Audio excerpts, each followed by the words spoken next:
What up, everyone? Welcome back to another edition of the Samsara Report. This is always like a learning curve for us and trying to figure out how we do things. But it's awesome to sit with you again. Likewise, Yeah, always an honor, especially now that it is 2026. Hard to fathom. yeah, We were just talking before starting the pod that we've yet to make the mistake of writing 2025 on a form, but it will happen at some point. definitely. And I told you I wrote 2022 on a form the other day. Time is going really fast, and that's one thing I can definitely attest to. That as we get older, Mhm. a year just kind of washes by Yes. a lot quicker than you imagined it would. There's a phrase I really, really like, and it just seems to get truer and truer all the time that long days, short years. Hmm. Right? It seems fitting in an odd way that to have a full life, your days are going to feel like they're just jam packed. Yeah. For that reason, like we blinked now and it's 2026. So there were a few topics we were going to look at, but I don't think it would be a bad idea to do a bit of a retrospective, maybe at the very least, on maybe some of our personal reflections, things that we noticed, themes coming up. I remember reading recently, and I never quite know what to do. So I don't know if anybody does this, and maybe you can tell me if this is a practice of yours as well. But Hmm. I kind of have this sort of like provisional filing cabinet in my head for information that I can't verify. So I can't dismiss it, but I can't necessarily keep it on board either. And Yeah. for me, this might sound silly to some, but I kind of keep some like astrological or news regarding the zodiac in that category because it's kind of nice to look at, and I can analyze it from the perspective of like I know part of me wants to keep this on board because it appeals to my sensibilities and my pattern recognition, but there's another part of me that's recognizing for that same reason, for the fact that it feels convenient, it's highly suspect. Hmm. And the information that you do keep on board, even when you can test it and verify it, it's always subject to change. So something like this can't be. But then you'll go and read someone like Ian McGilchrist and his book on the master and his emissary and the way the left brain and the right brain function. The left brain needing the ability to quantify and constrain and limit what's coming in from the right brain, which has a more holistic grasp of the whole, a more intuitive grasp.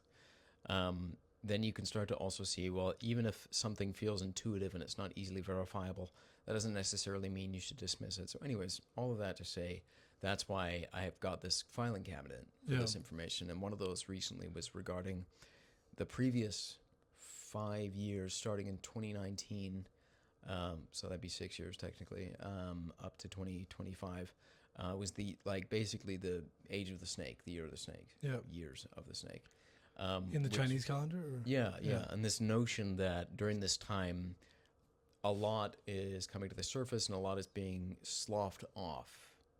It's removing what is unnecessary, which is often a painful process for a lot of us, and it's not this idea that it's it's a bad thing and it's being purged. That all of this is part of the cycle of growth. Yeah. Um, Recognizing it as something other than a pathology. But anyway, this post that I read recently identified that previous time as that age, which is funny because it was for a lot of us a really like heavy period. A lot of Hmm. turmoil. COVID kicking up in 2019, 2020.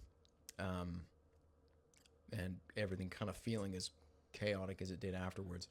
Obviously, 2026 is really hard to call. There's no call for that. But this period that we're starting in now, the Zodiac post suggested, is the age of the horse, which is taking the wisdom that you've gained from the previous period and actually putting it into action, Oh. embodied knowledge, and so on.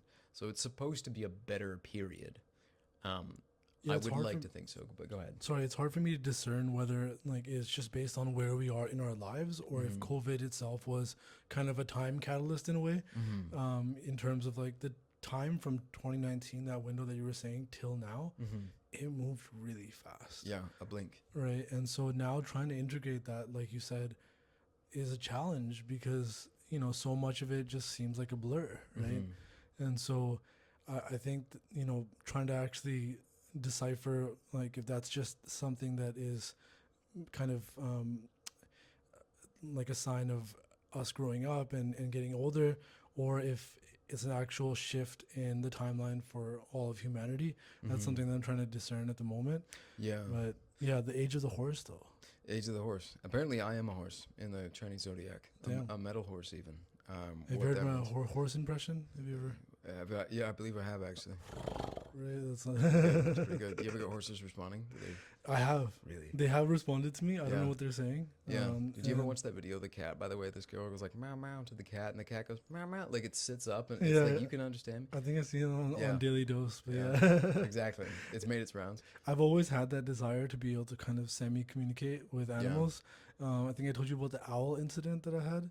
Like, so I do like the hand owl sound, like with my hand. Yeah. And so there's these owls that were near my parents' property. They're north and south of the property. And I would just kind of like listen to them, and they have like a specific kind of sequence. They're like do do do do do, and so I noticed that these owls, and I could be wrong entirely, but it seemed like they were communicating in a way that was basically one owl says something, and then the other owl the other owl communicates back what the first owl said, and then adds on something in the back end of it. So I was like waiting for my moment, and then I repeated the previous owl's transmission, the end of it, and I tacked on like something else, and it sounded to me like the next owl actually repeated my part. Yeah. And I just like freaked out, ran into my family. I'm like, yo, you're not gonna believe what happened. I'm talking to these owls, and nobody was amused at all. Not even a little bit. Yeah, all the enthusiasm. Yeah. Gosh, I wonder what kind of satisfaction you would have felt. Would it have been like it's like Harry speaking parcel tongue, or would it be more like if you go into a place and people are talking a language that they don't think you can speak, and then you subtly evidence to them, you're like, I can speak a little Spanish. A little bit. Watch what you say. Like, would it have been that satisfaction? Yeah, I think it wouldn't have been the latter one. I think it's just been like the amusing nature of like being able to be part of a conversation that you otherwise wouldn't have. Yes. And with technology changing the way that it is, now you have like earphones that you can get that will basically translate what a person's saying to you. Yeah. And if you both have earphones, you can have a conversation back and forth. Even if there's a complete language barrier. Yes. Yeah, we've seen that with some podcasts and real-time translation. And not only that, but faithful translation, which is it's really hard to fathom. And I know they're trying to use AI now to deconstruct things like whale language, for example. And I know there's probably certainly others on that list. I know many of us have already made this joke about what it would be like to actually understand bird song, for example. And how horrifying it might actually be to walk out into nature and instead of hear this beautiful harmony, instead hear, well, what they are supposed to actually be saying, which is either stay the hell away from me or like, come here, baby. Like those two variations kind of take the romance out a little bit, ironically. Yeah, no, absolutely. It would be interesting if we knew what they were saying, if we still find beauty in it, But now they're using these kind of buttons also for dogs where they put like and sometimes like the sequence of words that they string together are not like super simple, It's hard to fathom, right? It does kind of approach that gray area because there's like dogs are like some of them are pretty smart and they can be well trained if nothing else, and it's a bit like what was referred to in the past, the thought experiment called the Chinese room experiment, where you can sit in a room and I can give you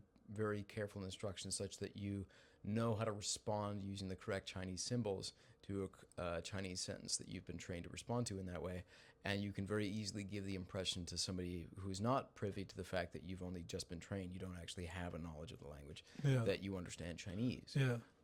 So it's kind of hard to gauge, like, well, do they understand or do they just know, like, operant conditioning that as a result of this behavior, this action occurs?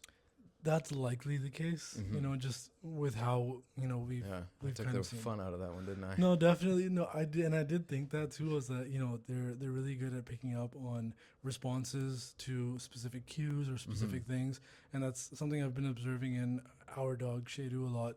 Is that, you know, he'll really memorize and be able to like apply certain cues in ways, but animals and understanding them has been a part of human kind of innovation and understanding for a long time now. There's the dolphin thing that happened essentially where Right. they were trying to learn how to speak with a dolphin, Right, and John C. Lilly. John C. Lilly, the whole, you know, jerking off the dolphin thing that happened. Yeah. And Which, by the way, like, this is a real thing, but the more we actually try to describe it, the more it'll sound fictional. yeah, I highly recommend people study the history of John Lilly for a number of different reasons. But if you enjoy the idea of sort of the poster boy for mad science, he's kind of the guy you get. definitely. He was a mad scientist, and his demeanor, as people describe it, was pretty out there. Right. I mean, like seemingly fairly buttoned down at the start, At and the start. enough that at least, like, I don't know if this actually speaks to his credibility, but the American Navy, considering him as somebody who would be their point man for this particular scientific project, trying to understand and teach dolphins language, I think acid was involved, and going from that seemingly buttoned down character to somebody with later in life getting breast implants, as he did, and wearing a David Crockett like raccoon hat. Yeah, Right? I saw some of those pictures. So, you know, Did I ever share with you the story with him and Todd McCormick? was that the ketamine rescue? Yeah. Yes, you did tell me about this. That's one of the most insane psychedelic stories. Yes, I still like just am like, it boggles my mind because like the thought has occurred to me Yeah.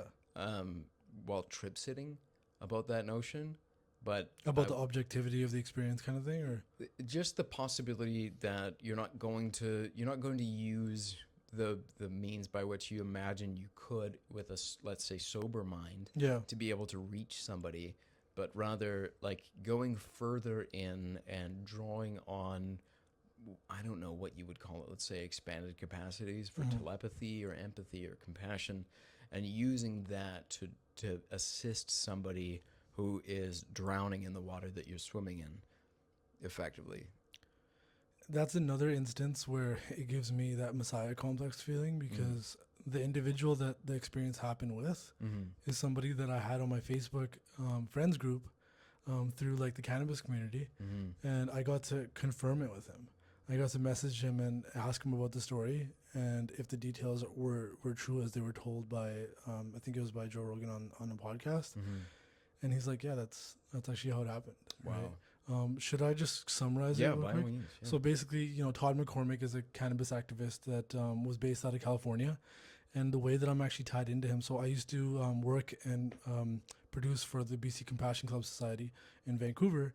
And the individual who founded it originally was this woman named Hillary Black. And so at the time that this all this kind of stuff was happening that I'm about to go into, she was dating this cannabis activist named Todd McCormick. And so he had a state license to grow cannabis, but the federal government actually ended up raiding him, and because he was a little bit too outspoken for their liking. And so basically around that time, he got a call from John Lilly, and John Lilly's like, you know, do you want to come to my house and maybe try ketamine and go into these tanks?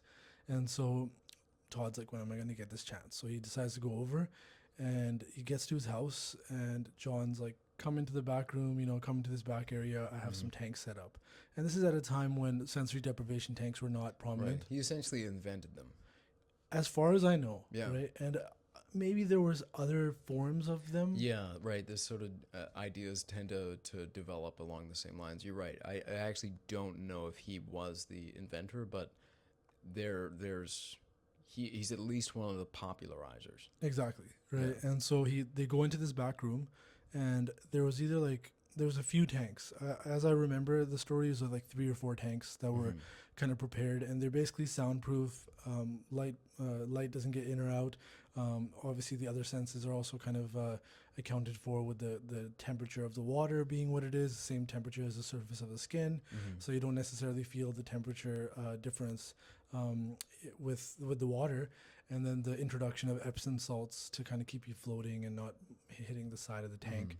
And so these tanks were very much like, individually soundproofed and everything, but he had mics on the inside just in case somebody was showing signs of drowning, or which is unlikely with the Epsom salts, but I guess he just had mics for caution, for caution, right?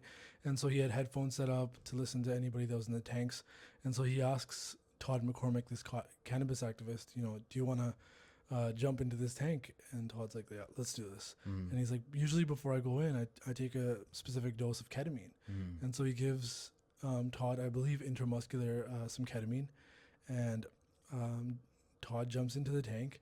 And as he described it, basically immediately his trip manifested as taking him to this other realm, and it was all of these manifestations of the worst things that he could imagine. So things are attacking him. He's seeing imagery that is like the most provocative, the most scary imagery that he can imagine.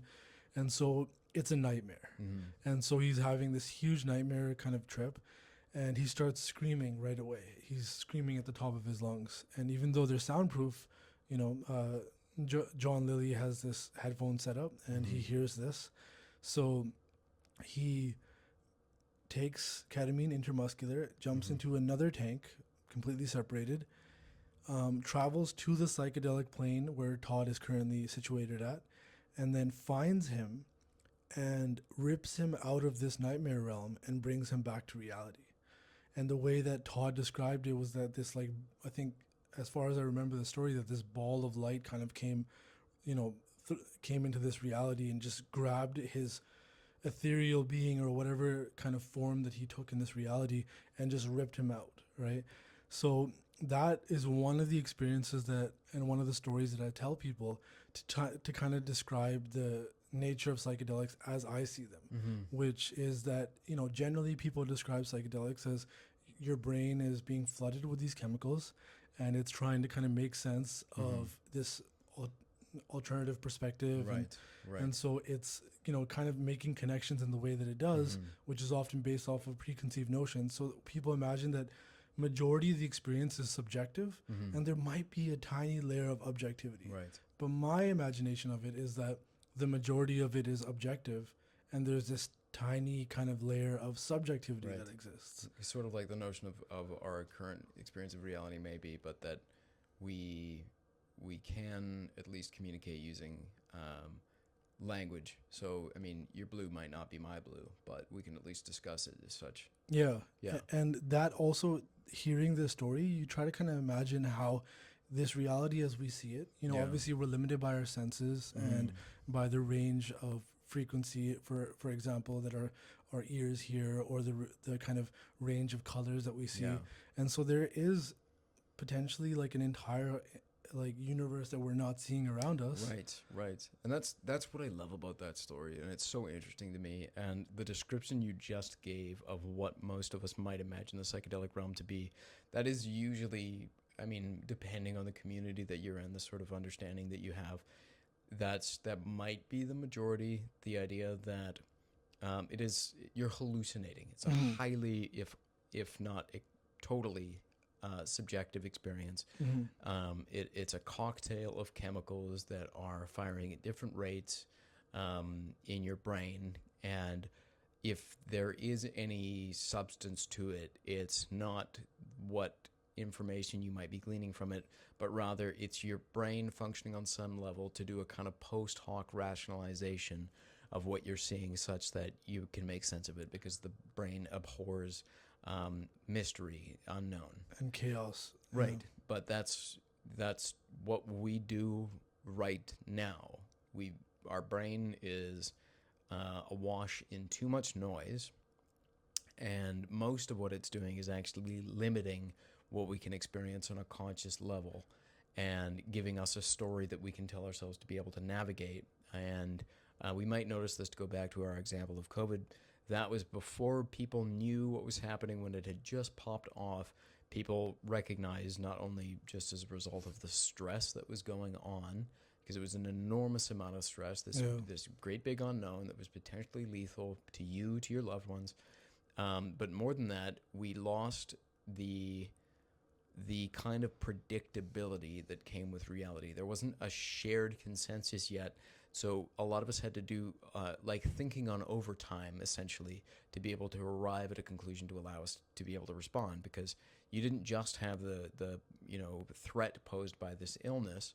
You had what was, I think, maybe even scarier for a lot of people, the question about whether or not the decision you were going to make about it, whether or not that was going to run against your community, other the sensibility of the people around you. Yeah.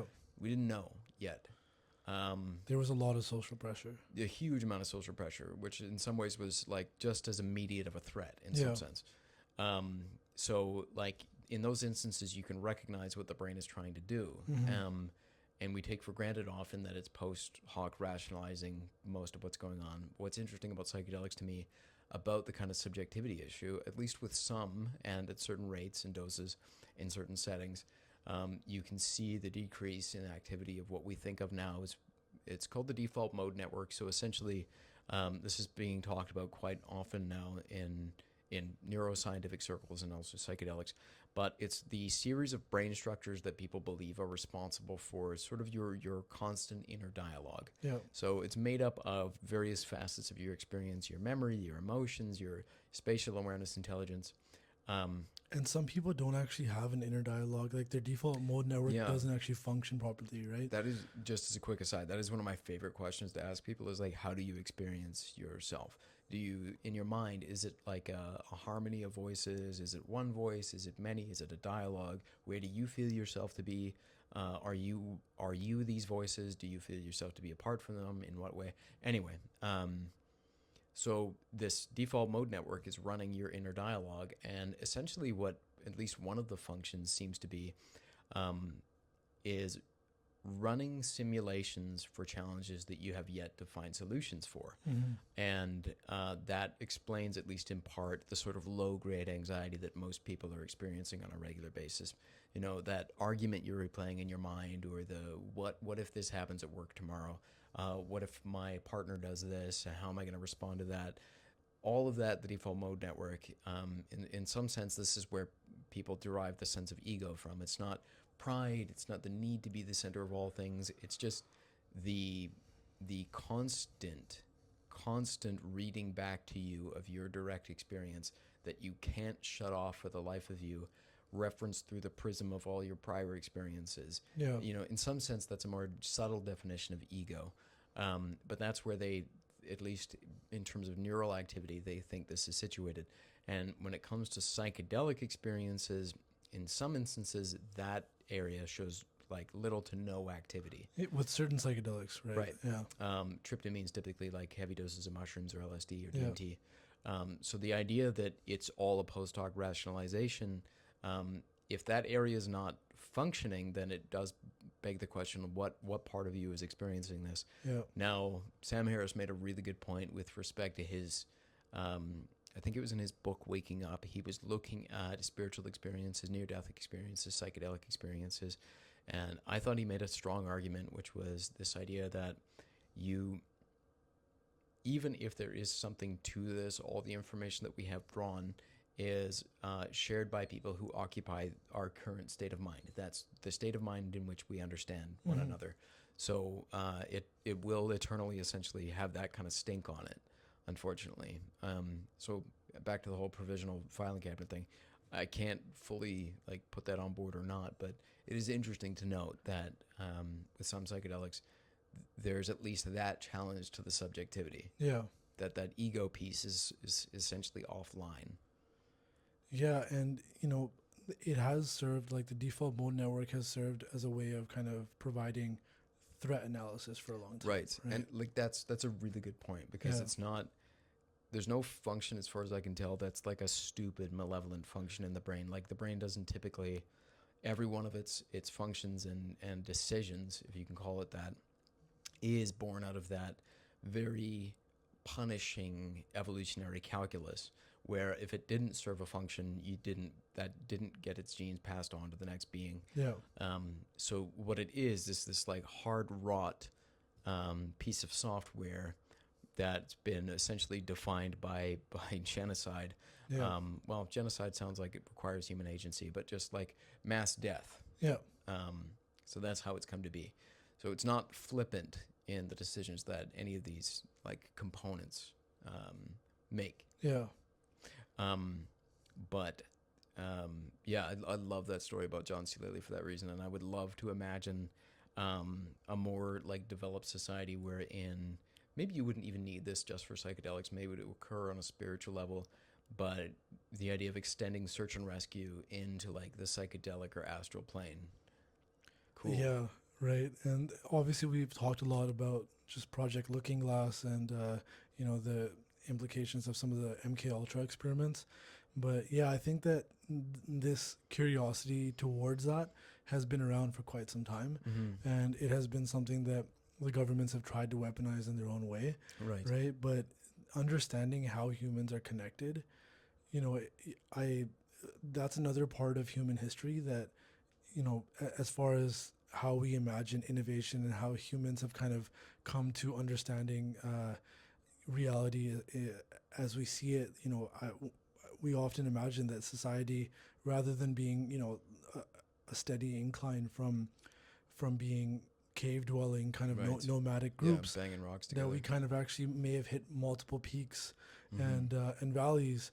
And that smacks or that flies in the face of the idea of gradualism. Yes. Yeah. And so that's something that my mind like does go towards imagining, is how previous societies kind of looked at these topics and how they looked at interconnectivity and understanding kind of how humans actually coexist and how we transfer information, non-verbally in a lot of ways too. Right. Aboriginal dream time and these things. Yeah. And so, I was recently just kind of looking into, there's an individual that did a documentary about ayahuasca and about shamanism in South America, and about how there's this huge commercialization that's happened there, where you'll go to places in Peru or other countries that are kind of wrapped around the Amazon, and there's just people approaching you trying to get you to basically buy something from them or buy an experience from them. Psychedelic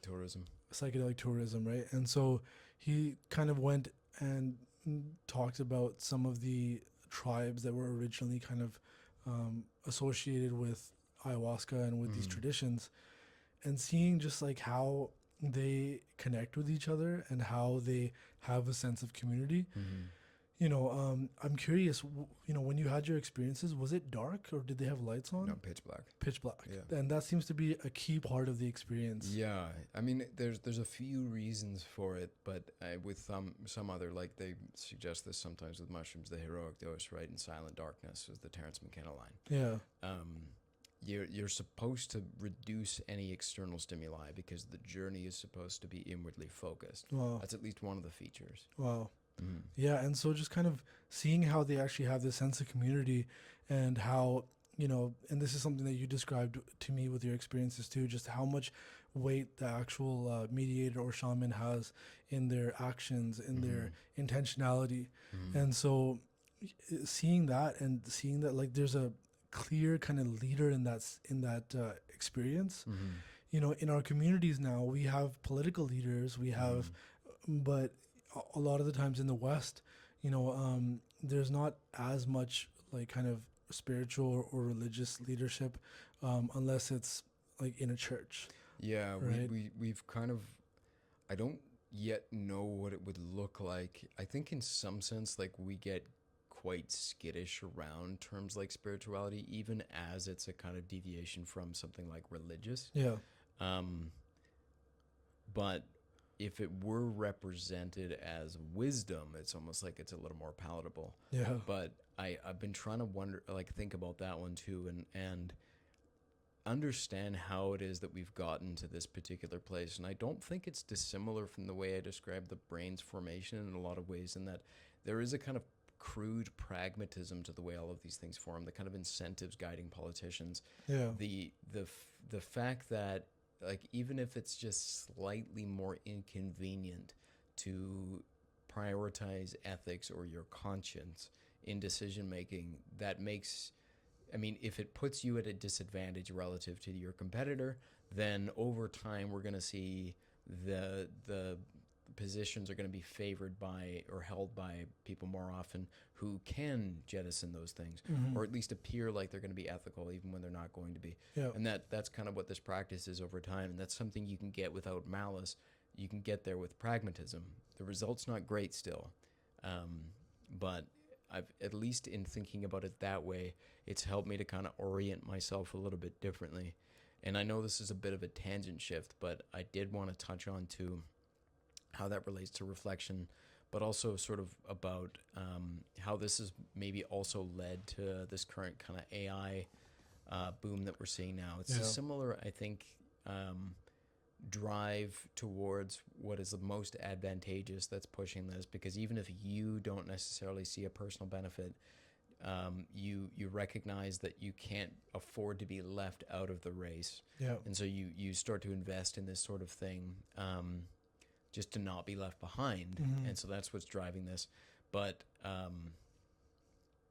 now what it's seeming like, even though there are certainly parts of it that are more and more showing themselves to be a big bubble, the fact that they can actually produce things based on our input that are essentially novel, like they're novel combinations in a sense.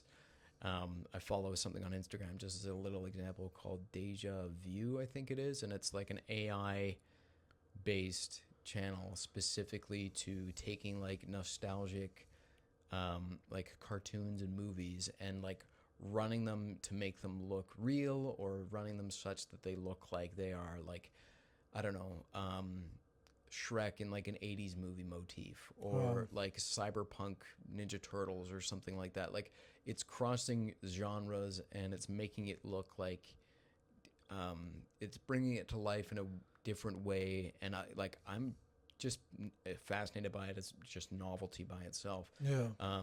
Because it's not only showing me that like this is possible, and it's showing me that like the kind of felt that this thing looks like it's made of looks real now. Yeah. But also that like apparently a lot more people connected with this thing in a weird way that I didn't quite anticipate as well.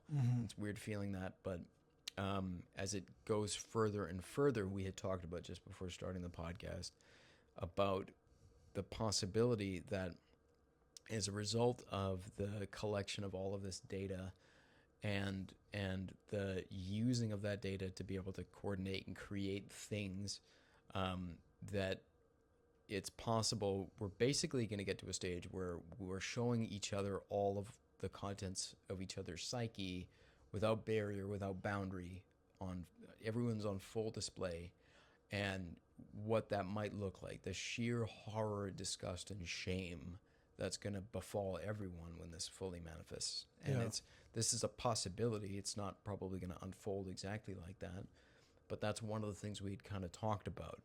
And I could speak more on it, but can you give me a quick second? Yeah, I'm just sure. gonna check.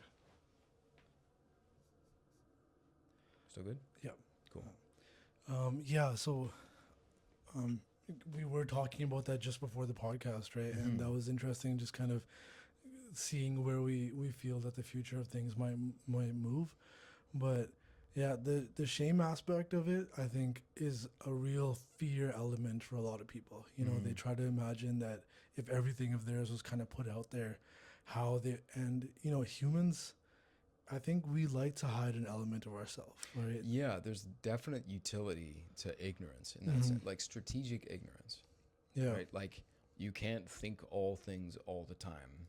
It's just not feasible. Yeah. Like, I don't know about you. I can easily think myself into migraines. Really? Yeah. Like literal migraines? Yeah. Wow.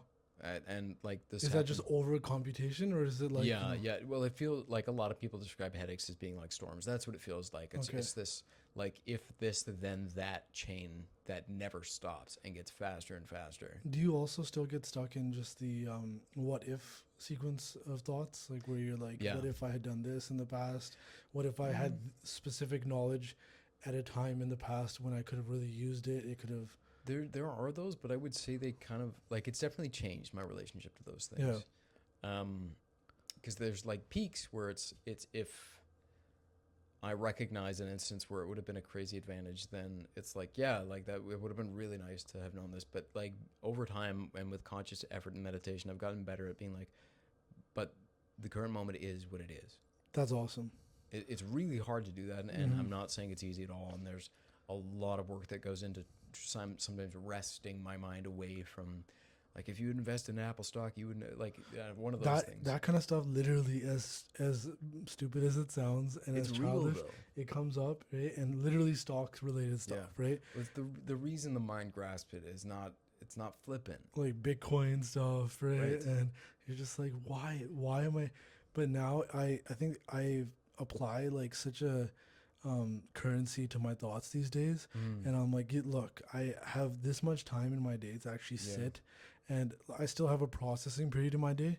And like my wife knows about this, that, you know, if I get home from work, I usually need at least 20-30 minutes to kind of sit and, you know, wash work off a little bit. Yeah. And I'll just kind of zone out into something. And then at some point in the evening, I need like another like 45 minutes, maybe even up to an hour of just putting something on that we're not necessarily engaged with on the TV or on the projector. Right. And then just kind of running my hands through like my hair or like my beard and zoning out into that, you know. And it's interesting that she described that she had a similar thing too, where she would just like, you know, have her hair like out and just kind of like running her hands through her hair. And for some reason that seems to kind of facilitate this process.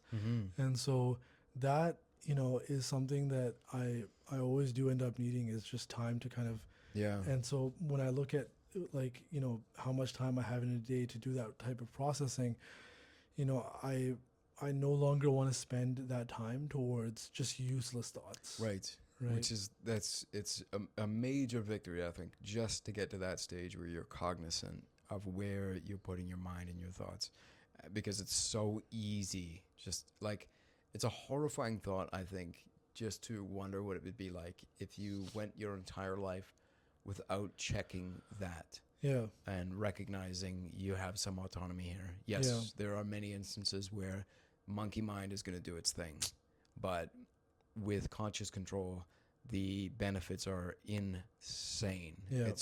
It feels so disproportionate what's possible. And what you're reminding me of, the rest thing, because we've talked about this in the past. I was going to before. bring it up. Yeah. That rest actually takes effort, and that's such a bizarre paradox. But it reminds me of. You reiterate that a lot, you know, just like if we're talking about it's rest. One of the things I hope I get like to coin properly someday, and like, who said that? Like, it's so ego driven and stupid, but there's another phrase that I learned recently from this great channel. I'll just plug it, even though I think it's over. Outdoor Boys. Have you ever watched this? He was amazing. I'm fascinated by this guy. Yeah. I'm on that kick now. Like, he's done now. Yeah. Okay, he did a goodbye video, but he put out one last month. I don't know if it was the final one or what's going on, but anyway, fascinating dude. But he's got this great phrase that comes up a lot in like outdoorsman, like bushcraft kind of thing. Yeah. Fast is slow and slow is fast. Wow. Right? Isn't that so cool? I'm not gonna like remember that or commit No, it I'm to not it. gonna act like I actually understand what you mean. So you're gonna have to Right, but, elaborate like, on that a bit. So I love the idea, because it's like, if you want to get things done, if you want to, like, for him, it's like build the shelter, go fishing, get all our food, get everything, build the fire.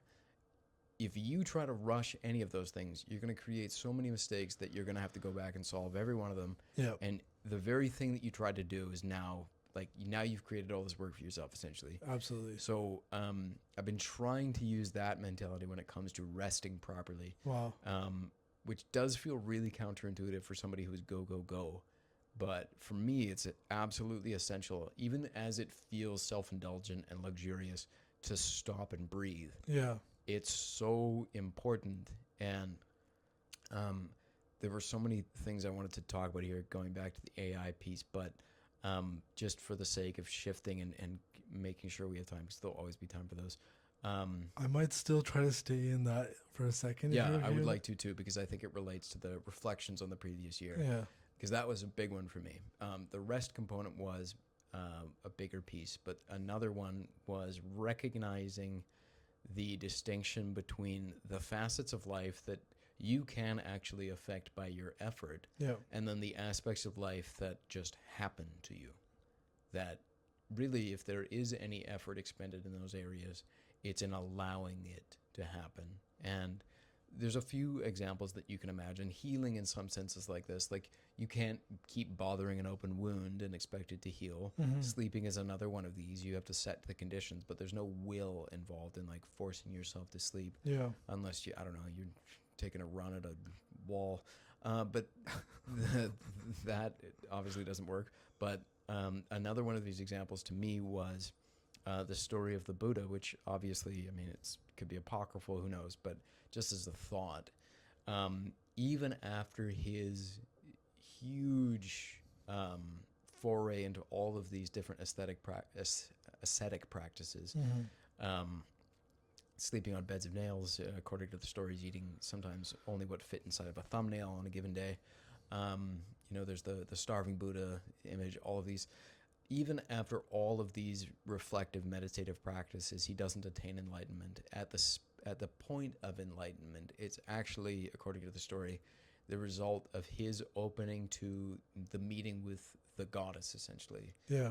The spirit of the earth, the divine feminine, etc., that outside of any effort by him actually extends to him the possibility Yeah. that he is able to accept.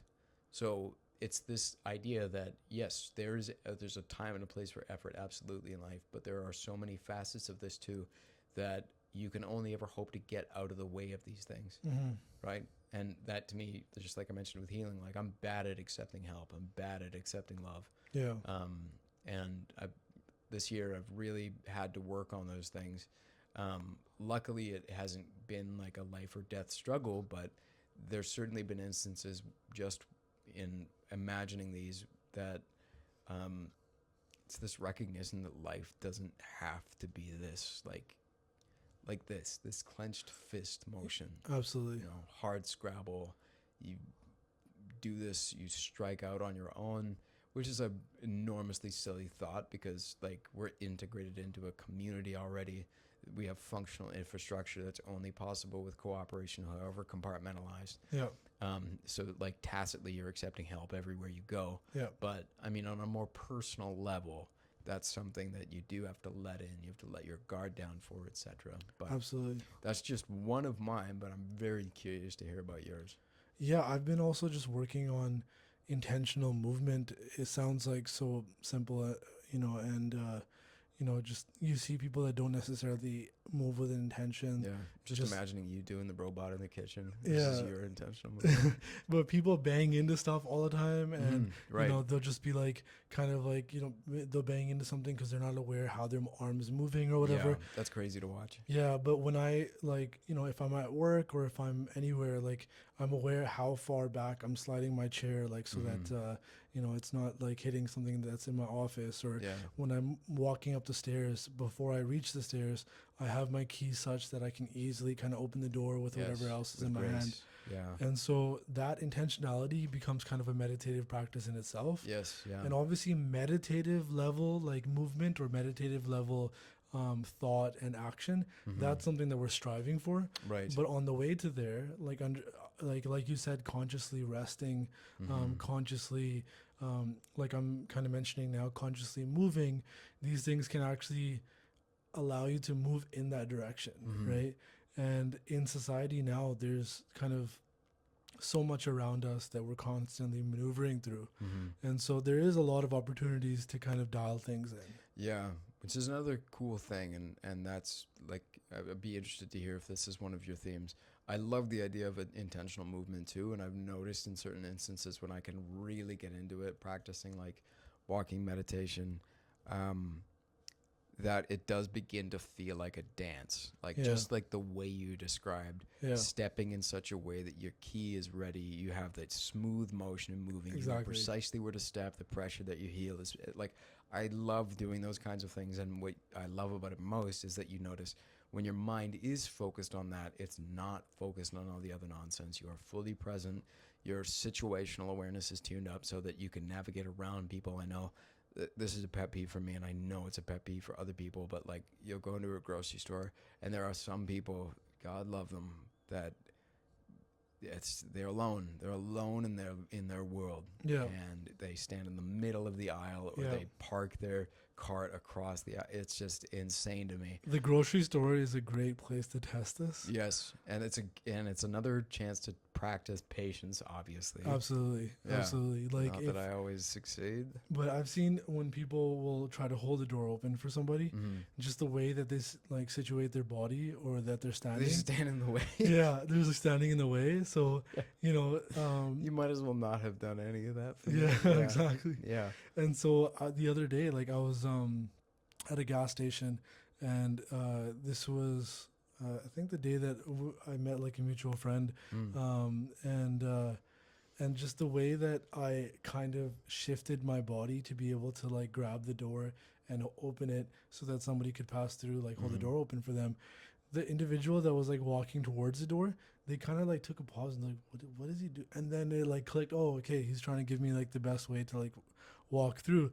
So I think that it throws people off. It know, does. like if you're doing things intentionally, Yeah, you know, definitely. there's a second even, or like a fraction of a second. Yeah. They're like, what is he doing? Oh, Yeah. okay, yeah, Yeah, right. and I love those moments because Yeah. like it reminds me of that Ram Dass line, like, "Are you in there? Yeah. I'm in here. How Yeah. did you get in there?" Yeah, Like, I love those things, and I find it sometimes with a conversation. Obviously, like, I'm not trying to bother anybody, but sometimes you'll be having a conversation and it can easily be mistaken on the surface as being part of like kind of the humdrum, like, I live in the dream, like that kind of nonsense that spills out of a lot of people, Yeah. myself included. And you'll clearly put thought, or you'll notice somebody doing this. You'll put the thought and intention in such that it's a familiar sequence of words, but it's used with different intonation, or it sounds casual, but the words were carefully placed to elicit a slightly different response. yeah, And those wake me up, or I love seeing some people wake up and respond differently to those questions, because it evokes a very different kind of the way we show up in the instance. absolutely. And especially with strangers, like, I love to do that. Not everyone's open, and I'm always looking for cues and signals too, because like, if you're like a grocery store clerk, you don't want to be drawn into like, how's your soul today, or some nonsense. Not Yeah. everybody's down for that. Yeah. So like, there's a subtle art to that too, Definitely. of being like having the normal conversation while still being like, hey, like, I recognize you're a human being.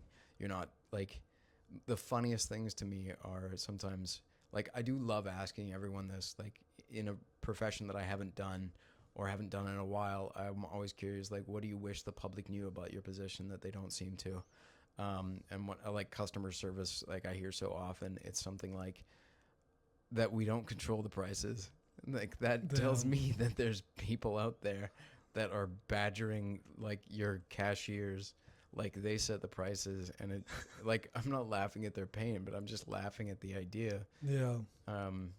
Anyway, But the way that we are with people out in public, and you know, just random individuals that you run into, I also had an experience where it was a little bit more challenging. I went to get a massage at this Thai massage place, which I'll definitely recommend that you hit up at some point. It's in Langley, and they do some pretty heavy like deep tissue.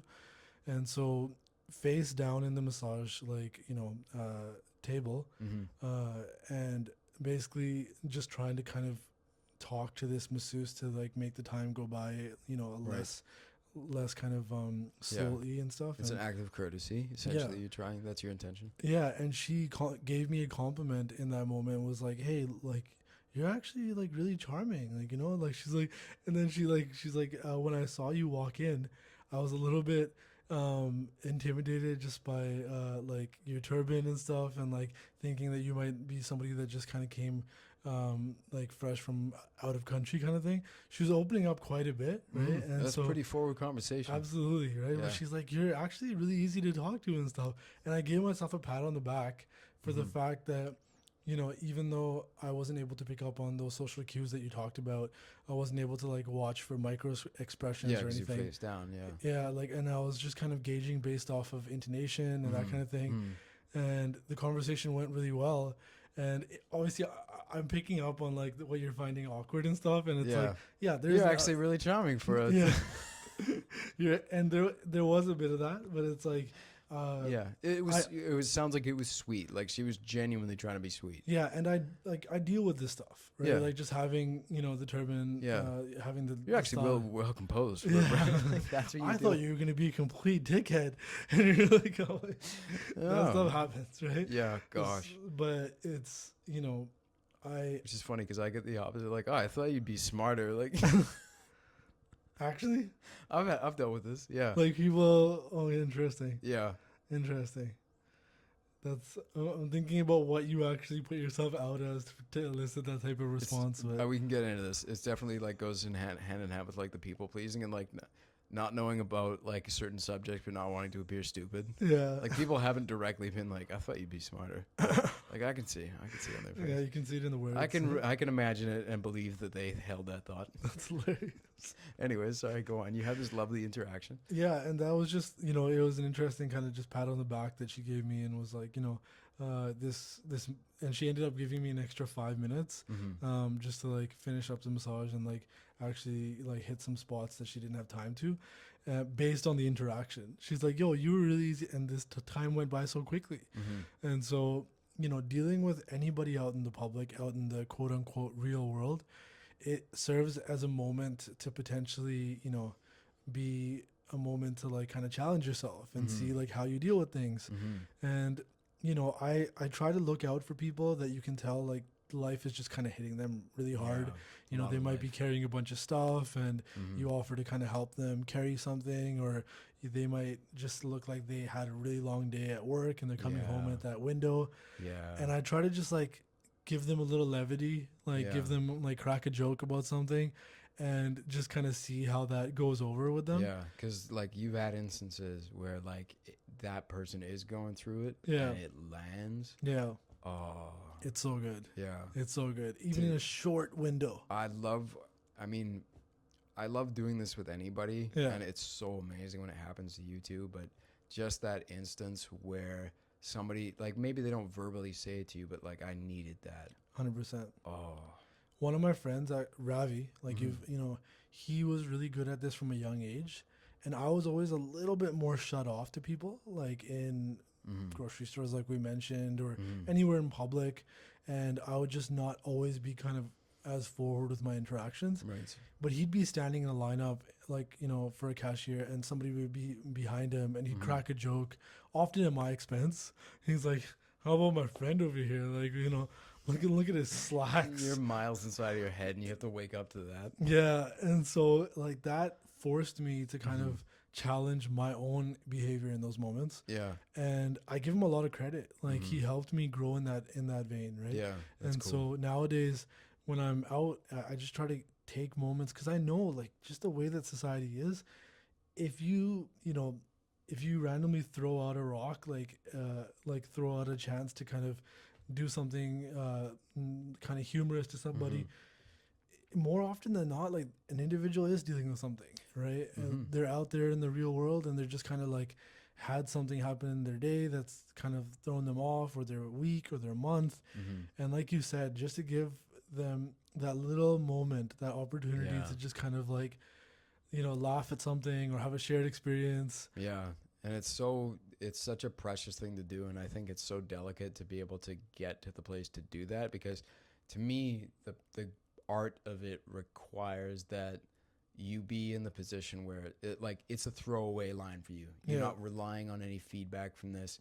Obviously, like, you know what your intention is. You hope you're not causing harm, but like that you can set and forget and go. And any amount of like, this is for me too, like I need to feel like the good person here or something, any amount of that is actually polluting the experience. Absolutely. But to be able to just do it like, embody the joy, embody the levity, embody the compassion, the like what's nestled in that. To me, the gesture is like, I see what you're going through. Yeah. I see that you're a human being, you know, Yeah. in all this craziness. Here you are, and I really hope that this helps.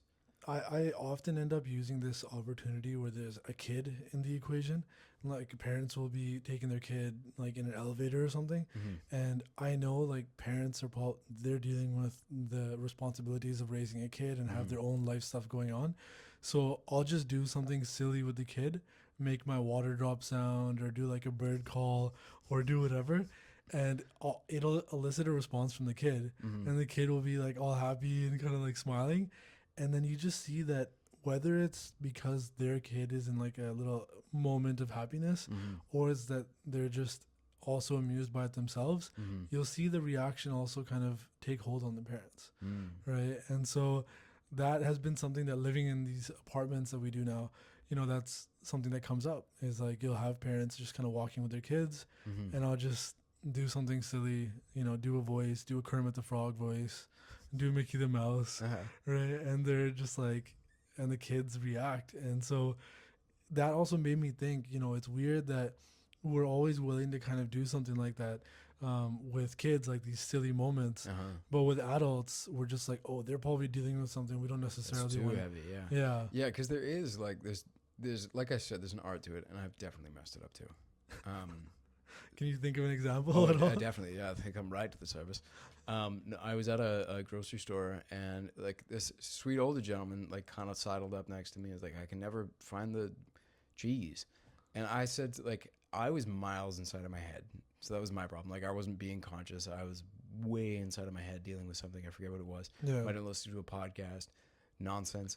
And here's this guy. He says like a folksy kind thing to me, and I have to like come to the surface and think of a snappy response.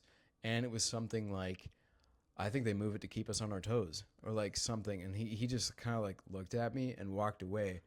And my response was like, anger filled me. And it was like, no, I didn't like hate this old man, but I was like, I tried, and I'm now outed as this socially incompetent boob who doesn't know how to be folksy. And like that's where my head went after this. So that's hilarious. You gotta take those chances, you know. And I feel glad that I did. Yeah. But I hit my face hard on the ground. At least I didn't come off as like my model for like conversation, strangely enough, is like cowboys. You were just saying this, yeah. Yes. They speak laconically. That is and like that's like cowboys as they're depicted in cinema. Right? Yeah, not like real cowboys who probably. You obviously haven't met real. I'm just kidding. No, I haven't. Probably I would change my mind.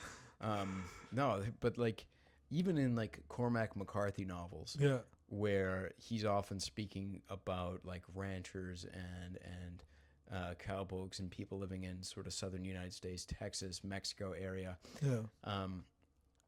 They're these seemingly easy throwaway lines that are imbued with a wit and a wisdom and like a pointedness. And I learned this actually recently. There's a term, laconic speech. Laconic refers to Laconia, which is where Sparta was located. Okay. And Spartans were known for this, right? Like speaking very little, and when they did, it was like a one-liner, and it said everything in as few words as possible. Oh, okay. Right? It's sort of depicted in the movie 300, which I'm learning more history about it, and the Spartans were kind of dickbags. Some of them. Anyway, that line, like, then we'll fight in the shade. Yeah. Like, that line sort of encapsulates that laconic idea. Okay. And so, too, you can kind of find it in the cowboy sense of, like, you know, I can't think of an example right now. Yeah. But that's sort of my model for, like, I really find that impressive. It's cool. It is really cool. You can say a lot with very little, and I was also speaking just a moment ago about that I like the idea of language as being kind of like origami, right? You can nestle so many different meanings into a very simple phrase that can be constructed as such that it can be a beautiful thing on its own, multifaceted, useful. That to me is a really cool idea of being sophisticated in language. I don't want to go too far down that rabbit hole because we kind of started talking about like reflections on the previous year. Yeah. I love this vein and I feel like we can keep mining it, but I also was very curious about if you'd notice any other major themes come up, and maybe we can kind of start to taper after that. What do you think? Major themes in the past year. Yeah, the reflections. Yeah, honestly, it was a huge year of growth for me. Mm-hmm. You know, I kind of like, you know, I got married in 2024, and like I was still kind of carrying just like poor traits that were there from, you know, previous years and like, you know, previous relationships also and stuff. And And stuff that you weren't even necessarily aware that you're carrying too. For 'cause sure. that's the nature of that. Yeah. A lot of that stuff. and so that the first year, like I was not like you know, the best partner or husband to my wife. Yeah. And you know, we ended up actually like having a lot of discussions, and I ended up starting like therapy and starting like kind of having somebody to field some of these inner thoughts with. And it resulted in, you know, like also in May of 2025, April, May, I started work at a second job, which became my primary source of income. You know, being this manager at this taxi office, and that required like a very tangible shift in my daily routine, in how I observe things like rest. You know, these are things that we had talked about a lot, but there was, you know, there was doubt from individuals like family or people that knew me, even friends and stuff, on whether or not I could undergo massive change in like a quick sequence, or in a relatively short period of time. And you know, I kind of give myself credit for this past year because, As you should. yeah, and we talked about this earlier, and you were being really kind in saying, you know, you've noticed even changes in my Not just kind. organization. Okay, potentially honest, you Accept know? it. Accept that love. But you were saying that, you know, you've noticed how I'm more organized now, and you know, I used to be in somebody that was infamous for missing buses, missing flights, or changing my address and not telling you, as you mentioned at the wedding. I giggled just now for that reason because we used to live together, right? Yeah. And like, yeah, it became like a funny thing. That was one instance where you invited me over, and when I got there, I couldn't find you, and it was because you moved without telling me. So this year has been, you know, just a lot of inward reflection. You know, my ability to focus on my meditation, my Simran, as we call it in Sikhi, like around the mantra that we use, has kind of, to be honest, it has fallen by the wayside a bit. And just because my focus has been more on just kind of becoming a little bit more of a working member of society. Right. And so my relationship with, you know, my brothers has improved, my relationship with my parents, my, you know, friends of mine. I've now kind of, with my schedule being as intense it is with 2 jobs, right, you know, for like the last 8 months, I've had to be more intentional with who I spend my time with, you know, how big my social circle is. This is something I was talking to a friend about the other day, that, you know, for a long time when I was young, it was all about building as big of a social circle as possible and having as many friends as possible, because I guess something was tied to that, a sense of worth or a sense of, you know, self kind of appreciate self I guess self-worth, right? Was how many people I had around me. But now I might get asked to go and hang out with a group of friends that I, you know, kind of hung out with in the past, and I'll be very intentional with it. I'll think to myself, is this something that's gonna actually like help me? Is this something that's gonna take me down a path that is not necessarily one that I want to be going down these days? So it was like a year of being much more intentional. And we talked about intentional movement, but this was intentional movement through my life, right? Social movement. And it was challenging for sure. Definitely. You know, I was not able to hit the gym as much as I wanted to. Certain things that would have benefited me kind of also were not given as much time and attention. But reflecting now, I'm like, you know, it's hard for me to even say this, but I'm pretty proud of myself, right? And you know, my wife has been really kind with how she kind of brings attention to the growth that's happened and what she's seen, and you know, just kind of really reminding me of where things started and where I'm at now. Mm-hmm. Which And is an easy thing to forget. That's a yeah, really kind gesture. yeah, and so you know, she's really conscious about conversations that we have on these topics and Mm-hmm. how, and so it's been challenging, but it has allowed me to like actually level up, Mm-hmm. right? And it's at a point in my life where I think that was necessary. Yeah. And I'm so sorry to interrupt, but I feel I should say, because like the way I'm nodding and agreeing, it's kind of sounding like, yeah, you were a real piece of shit. But like, speaking on that of the place you started, like, you weren't a bad guy by any stretch in the beginning. mm-hmm, Like, these are all, it's tightening up things that are improvements on what is already like a good solid foundation. appreciate that. So yeah, I don't want it to sound like, yeah, thank God you've improved. Like, I don't want that to be the implication. No, it's you know, I appreciate that, and that's something that you also highlighted in your speech at the wedding, was that you know, you listed off things that were annoyances, and then you know, you said what you did after, and saying that like, look, this is a short list, right? Compliment sandwich. Yeah. And that honestly was not truly like fully factual. There's a lot of things that I was lacking in that you didn't necessarily go into, which I appreciate. But That would have been a long speech. yeah, we'll Satbir. say it was a time constraint, but I think that it was conscious that you know, you thought about what you wanted to bring up, and so you know, it's been a year where a lot of things kind of manifested that I didn't expect. You know, Mm-hmm. my relationship with my father is, you know, something that was always a bit of a struggle in the past, and now he's proud of me for the first time in my life. And Wow. you know, the other day, That's huge, man. yeah, and the other day, he, you know, and it was always like things in my life had the potential, like he would express that, like, okay, I'm proud you're about to step out onto this journey, but let's see how it goes and stuff. Which he had the right Yeah. to kind of take that perspective. But still, it hurts. Yeah, and now Yeah. it's like he's not only proud of me, he defends me, right? And he'll, like, if somebody will start talking about some of my shortcomings, you know, he'll talk about the massive improvements that I've made in the past year or in the past year and a half. And that was not, that was not something that I ever expected. And so that, you know, we don't realize always like how much we actually value these positive feedback moments. Oh yeah.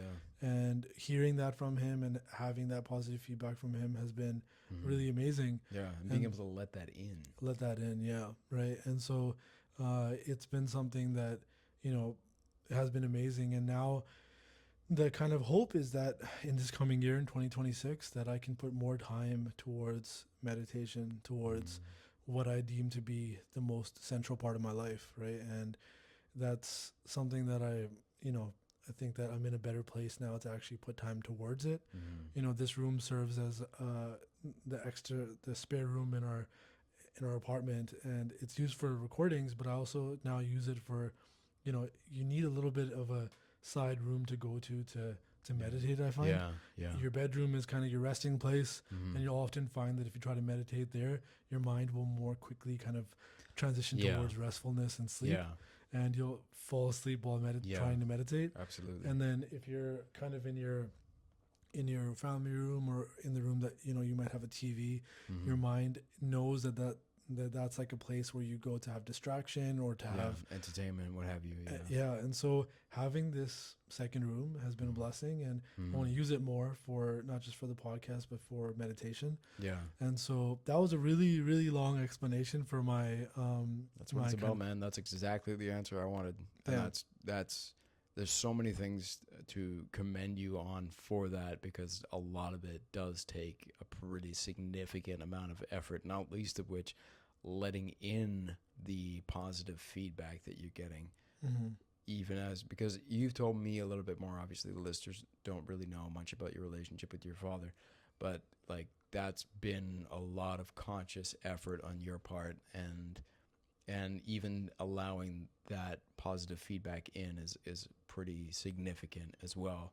So I'm really glad to hear overall, though, that you can let yourself feel proud of yourself Thanks, man. for that. Because, yeah, none of this stuff is easy that we're talking about. It's intense, you know. It And is. the thing I try to tell Kirpa is that, you know, our lives are only going to get more complicated and more intense if we move forward into like home ownership or potentially like, you know, if we're blessed to have kids and stuff, and you know, things just become more intense. And that notion comes back again that, you know, we don't hope, or we don't pray for an easy life. We pray for the strength to endure a difficult one. Right. Very different orientation. Yeah. Yeah. And I'm not saying that I want to have like a difficult life in terms No of one like does. just obstacles, Yeah. but If you have to have one. yeah, and we want opportunities for growth, and those often come coupled with either discomfort Yeah. or pain sometimes. Yeah. And so the ability to actually move through those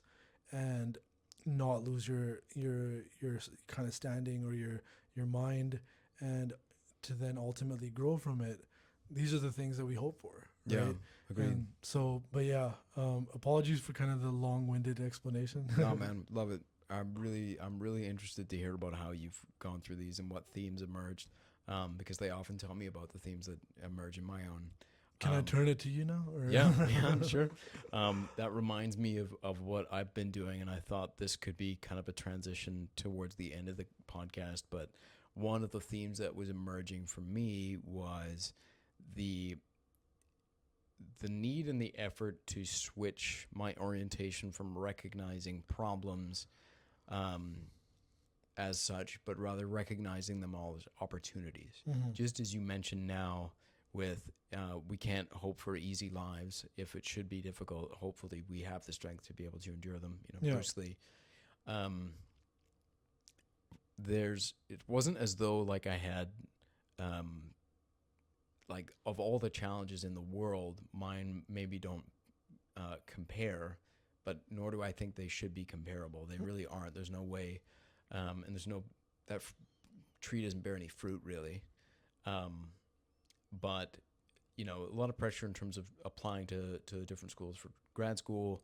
I wound up moving at the end of the year, but still like the push and pull to try and decide on that.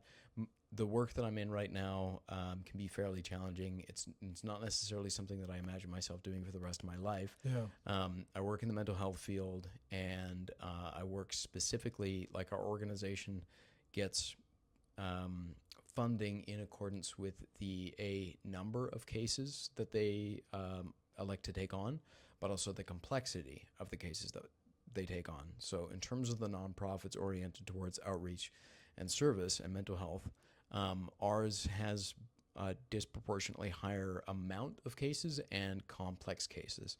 So in some sense that is like a good opportunity, and I'm trying to recognize it as such, but it is challenging. Some of my guys that I work with are they can evidence some behaviors that it does bear a lot of reflecting for me to be able to meet them with compassion sometimes. Yeah. And like this isn't necessarily just true of this work. This is true of all relationships. We're not all going to behave in ways that are easy to respond with kindness to or understanding. But it certainly can be challenging when you're doing this 5 days a week, 8 hours a day. Absolutely. And like we turn our phones off after work. It's like a precaution you need to. If you get a call, somebody is considering taking certain steps, you legally have to respond. So we do that for our own mental health. But I mean, sometimes I forget as soon as I come home from work, and I'll see like sometimes I'll just get message bombed from some of our guys going through it. And like as a human being, like you do like feel something when you see that. Oftentimes it's there's an empathetic response, but it can also be a huge stress response because you know that's what you're going into on Monday. Yeah. Is putting out a fire. Yeah. So like it can be pretty significantly challenging in that way. But that said, like it's been really good practice in helping me to orient towards it as an opportunity. It's an opportunity for me to practice more karma yoga, which is the answer to the question of you can't wait until you're enlightened to solve the world's problems because the world needs you now. You can't hope to solve the problems right now without getting closer to it, because you'll just visit your own problems out into the world without realizing it. Yeah. Karma yoga is blending both of those challenges together such that you use the opportunity to meet other people as a kind of meditation. Recognize any instances where you are not allowing them to fully come into being, and see what that barrier is for you, such that you can get out of your own way and you can get out of their way. It's not a way of converting them to anything. Yeah. The greatest service you can achieve in karma yoga is that if that person does decide to come to the surface, at the very least, you are not standing in their way. You are helping to facilitate it by your presence alone, not by any other means. You're not evangelizing, nothing. Wow. So it's an opportunity for me to practice that, certainly, and it's definitely helped me to see where in my life am I needing to do more and more reflections. How am I just like this person, evidencing behavior that I find challenging? All of these things. It's been really, really good for those things. And I've been lucky because in my organization, there's enough movement where I can now do instruction. I'm giving naloxone instruction. I'm running an art therapy course. I'm designing a new course for the new year that combines what I understand about public speaking as well as narrative therapy. So the premise being, we make sense of our lives and we process it using stories. Yeah. But the language that you use to tell your story can change how you feel about it. So it's not about changing the past, but it's about recognizing it in new ways such that it isn't the burden that we recognize it as such, or we can start to reorient ourselves to recognize this thing isn't a defining feature of my life. This is an aspect of something that happened to me rather than being a core aspect of my identity. And it looks at that as a way of healing. So my hope is trying to create something like that. But the year has been a good practice for me to try and recognize these as opportunities. Every instance where I've felt a lot of pressure have been an opportunity to grow.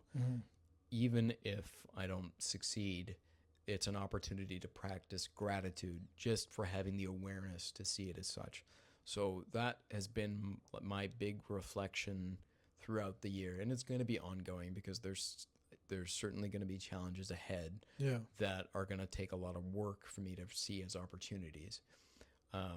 But if for no other reason than I want to use the limited time that I have left, adopting a position that's A, not pathological to other people, but B, something that's easier at least to occupy.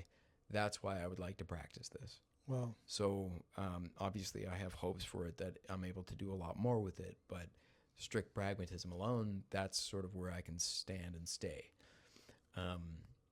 But yeah, hopefully it's a difficult thing because you don't hope anybody has to develop strength relative to difficult situations.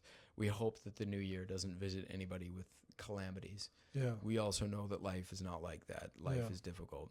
And I hope that people are able to at least recognize this as an opportunity to see things as chances for growth rather than just downright tragedies that have nothing to do, but hopefully eventually get behind you someday. But on the topic of our work, like it seems like, both of us have used the jobs and, kind of career positions that we're holding to, as we've had to kind of, collaborate ourselves or to actually like be able to fulfill these roles.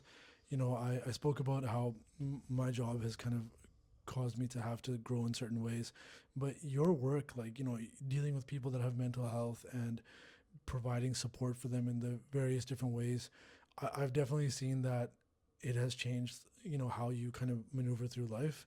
And before that, you were doing hospice work, right? Which is very intense, right?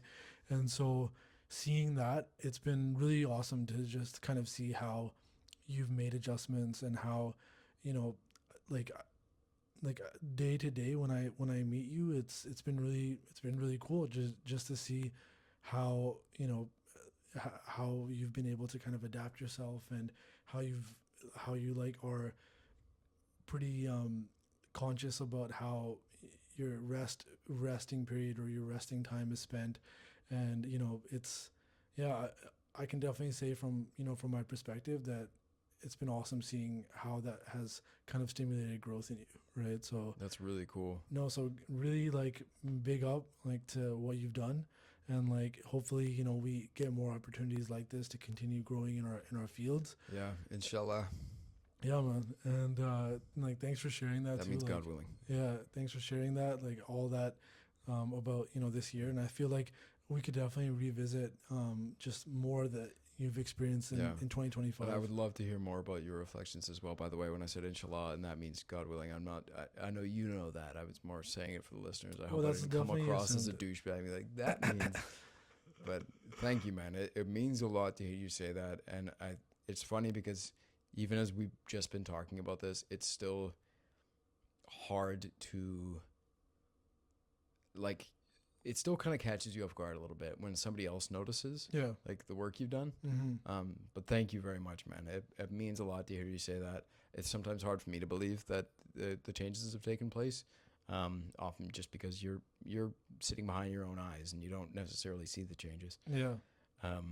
But I've been speaking on this for a while that we're gonna grow together. We're gonna propel each other forward, and actually, like hopefully go towards better versions of ourselves. Mhm. But that's always one thing that is exciting with our friendship, or with friendships that I have with other friends, is that the ability to kind of aid each other in going in a positive direction. And it doesn't, like, some people mistake it as like we all want to move towards more boring versions of ourselves. I have friends that have kind of critiqued my growth in certain ways for that I don't necessarily want to go to the same type of social gatherings or parties, and Right. don't Right. necessarily want to imbibe in things that I did in the past. Mhm. And so there's going to be people that are naysayers always. Always. Yeah, but I'm really hopeful for where we're headed. Mhm. And we've seen each other's growth over the years, and been there for each other in various ways. So it's awesome to imagine, in 2026, I feel like is going to be an opportunity for us to do a lot of things. Mhm. And how we grasp it now and how we kind of move forward, that's going to be a test of how organized our approach is to these things. Yeah. Agreed. Yeah. So, Yeah. The careful balance of what we can apply effort to and what we can allow to have happen. Yeah. And I think like I'm excited too for that reason. Like it feels different, even if this is just like, a relic or an artifact of kind of the New Year's resolutions. sense that like it would just we're turning over a new leaf, things could be new. But things kind of feel like they've shifted. I don't know if it's because collectively the last 5 or so years has been enough for people to really go like, okay, well, we've experienced a lot of what we know we don't want, Yeah. and now what would actually be an appropriate response to this? Like, how do we consciously drive things towards something better, and not in a way that's flippant or relies on us like kind of ignoring certain things, but like, how do you consciously meet this? How do you properly fix and make beautiful again Yeah. this life that we're all sharing? I don't know if that's really how everyone's feeling, but that's kind of my hope. And maybe we can kind of end on this note, our wishes for the viewers for this upcoming year, because we know it has not been easy for many people. But the hope is, if you are dealing with something, we hope it's something that can at least be recognized as an opportunity. And I'm not saying that, by the way, as in you should only regard it as such, because some things just suck. Some things are just awful. Yeah. And I'm so sorry to hear if anybody is going through one of those very painful challenges. I hope that it does bear fruit of some benefit at some stage, even when the thing itself can never justify whatever good it brings. Yeah. Right. Absolutely. Right. And so sending out positive vibes to everybody out there, for this fresh year. Obviously, another year around the sun is a little bit, what you want to make it. But we do hope that for people that are struggling or are going through difficult times, that there's light at the end of the tunnel. Mm-hmm. And you know, as humanity in general, like we want to see less wars, we want to see less like poverty in the world. Yeah, less And- suffering, unnecessary suffering. Exactly, right. Mhm. And so putting out positive vibes, putting out, you know, warm wishes to everybody in this coming year. Mhm. And you know, Graham and I think we both try to kind of put out as much positivity from us, whether it's a joke with somebody in an elevator, but you know, it's something that you know, we hope people see better and easier times in the future, and you know, just are surrounded with more love, right? Yeah. There's one blessing that I really, really like, and that's what I'll extend here. But it's this blessing. I'd actually heard this from Yasin Bey. May you get what you want and want what you need. Damn. I've been Right. saying a similar kind of thing, but that's just wishing people a happy new year. But Right. that's Very really succinct. trippy. I didn't know it was from Yasin Bey. I've only heard it from one of his songs. I mean, it's possible he's quoting somebody else, but Wow. yeah, good song. Amazing. Thank you, everyone. Mhm. And we'll see you guys on the next one. Happy New Year. See ya.